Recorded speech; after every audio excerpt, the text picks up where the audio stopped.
Subscribe कीजिए हमारे channel को, हमारी नई वीडियो को सबसे पहले देखने के लिए और बेल आइकॉन को प्रेस कीजिए। बिस्मिल्लाहिर्रहमानिर्रहीम। अस्सलामु अलैकुम मेरे दोस्तों, क्या हाल चाल हैं। उम्मीद करता हूं कि तमाम दोस्त खैरियत से होंगे। तो दोस्तों, आज हम आपको एक फार्मर से मिलवाएंगे। माशाल्लाह बहुत अच्छे हैं और इनकी फार्मिंग थोड़ी अजीब सी है। कुछ इनका जो बड़ा माल है वो सादकाबाद वाली साइड पर है। तो अभी इनसे बात करते हैं जी। अस्सलाम वालेकुम। वालेकुम सलाम। सर क्या हाल चाल है। मैं ਤੁਹਾਨੂੰ ਫੋਨ ਕਰਦਾ ਨੰਬਰ ਮੈਂ ਲੈ ਲਿਆ ਵਾ ਵਿਜ਼ਿਟ में देखदा ना। अच्छा सर जी, ये किनिया बकरियां ने ਤੁਹਾਡੇ ਕੋਲ? ਇਹ ਸਰ ਸਾਡੇ ਕੋਲ ਹੈ ਤਕਰੀਬਨ ਕੋਈ 80 90 ਨਾਗ ਨੇ ਸਾਰੇ। ਇਹ ਜਿਹੜੇ ਹਾਂਜੀ ਸਾਫ ਸੁਥਰੀਆਂ ਤੇ ਇਹਦੇ ਵਿੱਚ ਸਰ ਕੋਈ ਚੰਗਾ ਨਸਲੀ ਮਾਲ ਨਹੀਂ ਕੋਈ ਲੱਗ ਰਿਹਾ, ਐਵੇਂ ਬਸ ਦੜਾ ਮੜਾ ਜਿਹਾ ਹੀ ਹੈ। ਹਾਂਜੀ, ਇਹ ਦੜਾ ਹੀ ਆ ਸਾਰਾ। ਅਸਲੀ ਮਾਲ ਜਿਹੜਾ ਉਹ ਸਾਡਾ ਸਾਦਕਾਬਾਦ ਫਾਰਮ ਹੈਗਾ ਜੀ, ਵੱਡਾ ਮਾਲ ਯਾਨੀ ਕਿ ਜਿਹੜਾ ਕੁਰਬਾਨੀ ਤੇ ਲਾਉਣ ਲਈ ਕਹਿ ਸਕਦੇ ਹੋ ਕਿ ਜਿਹੜਾ ਤਿਆਰ ਕਰੀਦਾ ਨਾ ਬੱਕਰੇ ਵੱਡੇ ਆਲਾ ਨਸਲ ਦਾ ਮਾਲ ਉੱਥੇ ਪਾਲੀਦਾ, ਉੱਥੋਂ ਫਿਰ ਅੱਗੇ ਕਰਾਚੀ ਲੈ ਜਾਈਦਾ, ਉੱਥੋਂ ਨੇੜੇ ਪੈਂਦਾ।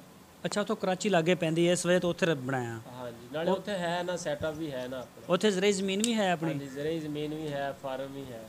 ਉੱਥੇ ਸਰ ਕਿੰਨੇ ਕੁ ਜਾਨਵਰ ਨੇ? ਬੱਕਰੇ ਕਿੰਨੇ ਨੇ ਤੇ ਵੱਡੀਆਂ ਬੱਕਰੀਆਂ ਕਿੰਨੀਆਂ ਨੇ ਤੇ ਬੱਚੇ ਕਿੰਨੇ ਨੇ ਉਹਨਾਂ ਦੇ? 120 22 ਜਾਨਵਰ ਹੈ ਸਾਡੇ ਕੋਲ ਤਕਰੀਬਨ ਵੱਡੇ ਉੱਥੇ। ਇਹ ਬੱਕਰੇ ਜਿਹੜੇ 122? ਹਾਂਜੀ 20 ਕਿ 22 ਇੰਨੇ ਕ ਹੈ ਜਾਨਵਰ। ਤੇ ਬੱਕਰੀਆਂ ਵੀ ਹੈ ਨੇ ਵੱਡੀਆਂ ਬਰੀਡ? ਜਿਹੜਾ ਬੱਕਰੀਆਂ ਜਿਨ੍ਹਾਂ ਦੇ ਬੱਚੇ ਅਸੀਂ ਤਿਆਰ ਕਰਦੇ ਉਹ ਵੀ ਹੈ ਮਾਸ਼ਾਅੱਲਾ। 40 45 ਬੱਕਰੀਆਂ ਹੈ ਤੇ ਇਹ ਮਾਲ ਫਿਰ ਇੱਥੇ ਕਦੋਂ ਛੜਿਆ ਹੋਇਆ ਤੁਸੀਂ?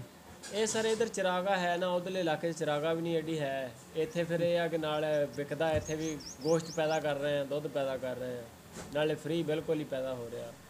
ਸਹੀ। ਅੱਛਾ, ਇੱਥੇ ਫ੍ਰੀ ਪਲ ਰਿਹਾ ਗੋਸ਼ਤ ਤੇ ਉੱਥੇ ਤੁਹਾਡੇ ਯਾਨੀ ਕਿ ਖਰਚਾ ਆਉਂਦਾ? ਹਾਂਜੀ, ਉੱਥੇ ਫਿਰ ਆਲਾ ਨਸਲ ਦਾ ਮਾਲ ਹੈ ਨਾ, ਫਿਰ ਉਹ ਇਸ ਕਰਕੇ ਉਹਨੂੰ ਫਿਰ ਵੰਡੇ ਛੰਡੇ ਤੇ। ਅੱਛਾ, ਇਸ ਦਫਾ ਤੁਸੀਂ ਕੁਰਬਾਨੀ ਤੇ ਜਿਹੜਾ ਮਾਲ ਵੇਚਿਆ ਤੁਹਾਡਾ ਮਹਿੰਗੇ ਤੋਂ ਮਹਿੰਗਾ ਬੱਕਰਾ ਕਿੰਨੇ ਕੁ 'ਚ ਵਿਕ ਗਿਆ? ਮਹਿੰਗੇ ਤੋਂ ਮਹਿੰਗਾ ਜੀ ਅਸੀਂ ਵੇਚਿਆ ਸੀਗਾ 1,25,000 ਰੁਪਏ ਦਾ ਵੇਚਿਆ ਸੀਗਾ। ਸਾਡੇ ਕੋਲ ਵੱਡਾ ਸੀਗਾ। ਅੱਛਾ, ਸ਼ੇਰੂ ਨਾਂ ਸੀ ਉਹਦਾ, ਬਹੁਤ ਅੱਛਾ ਬੱਕਰਾ ਸੀ। ਸ਼ੇਰੂ? ਹਾਂਜੀ ਸ਼ੇਰੂ। ਅੱਛਾ, ਤੇ ਉਹ ਨਾ ਤੁਹਾਡਾ ਵਜ਼ਨ ਕਿੰਨਾ ਨਿਕਲ ਜਾਂਦਾ? ਤੁਹਾਡਾ ਕਦੀ ਮੁਕਾਬਲੇ ਵਿੱਚ ਆਇਆ ਵਜ਼ਨ? ਨਹੀਂ ਜੀ, ਐਵੇਂ ਕਹੀਏ ਮੁਕਾਬਲੇ 'ਚ ਤਾਂ ਕਦੀ ਨਹੀਂ ਆਇਆ, ਲੇਕਿਨ ਇਹ ਆ ਕਿ ਮਾਸ਼ਾਅੱਲਾ ਉਹ ਵੀ ਬਹੁਤ ਅੱਛਾ ਸੀਗਾ। 2.5 ਮਣ ਦਾ ਉਹ ਵੀ ਪੱਕਾ ਸੀਗਾ।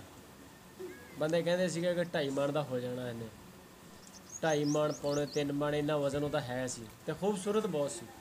ਅੱਛਾ, ਹਾਂਜੀ, ਖੂਬਸੂਰਤੀ ਦੇ ਪੈਸੇ ਮਿਲੇ ਆ।